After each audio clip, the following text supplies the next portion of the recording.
Welcome to lesson 8.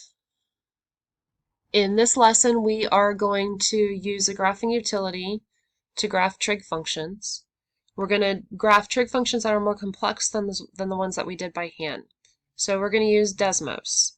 We will look at how to input the function, adjust the graph settings, and then from there we'll identify the period, we'll identify the maximum, minimum, and amplitude, and identify and interpret any zeros and asymptotes if there are any.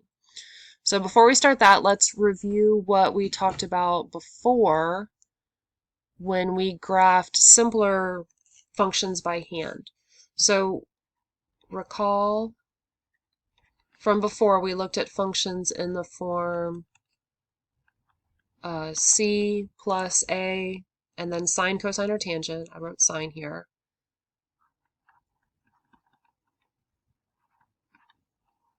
Okay, so we graphed a lot of functions in this form. C is the vertical shift. A is the amplitude. B gives us the period. So for sine and cosine, it would be 2 pi over b. Remember for tangent and cotangent, it's pi over b. And then D gives us the horizontal shift. So we used all of these pieces to graph a function from the equation. Okay, so what we're going to do today is we're going to kind of work backwards. We're going to take the graph and find these pieces.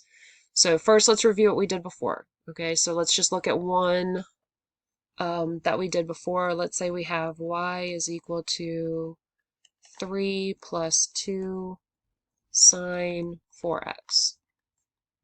Okay, so this would be one that we had looked at before in this form to graph. So we have the c is 3, the a is 2. We don't have a d, there's no plus or minus on the inside, but our b is 4. And so that means that the period is 2 pi over 4, which is pi over 2. Okay, so just as a quick review of what we did last time. So when we graph this, we know that we're going to shift up 3 and have a height of 2 from there. So we would shift everything up 3. Okay, so remember that's our new center line there.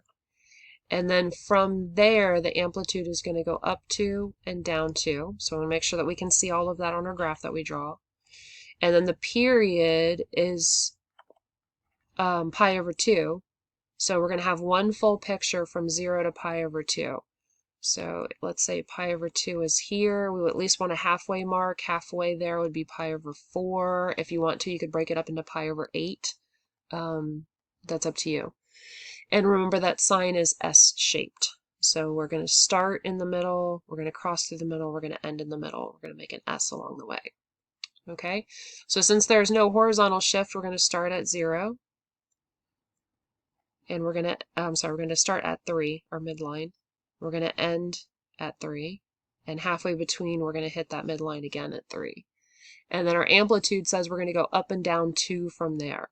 So halfway between those two, we're up 2. Halfway between those two, we're down 2. And then we draw in our S shape. Okay, so this is just a quick example of what we did a lot of before. So you should be very comfortable with this by now. Okay, now what we're going to do today is we're going to work backwards. So we're going to look at the graph and we're going to try to pull the amplitude and the period from that. Okay, so looking here, let's just remember what all this is. This is A, this is C. Okay, so from C we go up and down by A. And then for one full picture, this distance is our period. Okay, so just remember graphically what those things are. So we'll come back to that on Desmos. We're going to look at save this function right here. We're going to put that into Desmos, and we're going to look at this picture again. All right. Two other things that I want you to remember from our previous work is that x-intercepts are the same as zeros. Okay, so if we say find the zeros of a function, that's the same as finding the x-intercepts of the function. And as far as applications go, we've seen those be solutions to equations. Okay, that's usually what we mean when we say zeros. They're solutions to equations. And they can also mean physically like a height equals 0 kind of thing. Okay, so depending on the application that we're talking about, remember that a 0 of the function means that the value is 0. So if the function's modeling height, then the height is 0, or weight, or money, or something like that. It's when the function value is 0. And then the other thing that we want to remember is that asymptotes are where the function is undefined. Okay, so we used where the function was undefined to find the asymptotes. If you work backwards, you know that asymptotes mean that the function is undefined. Okay, so let's go to Desmos and check that out.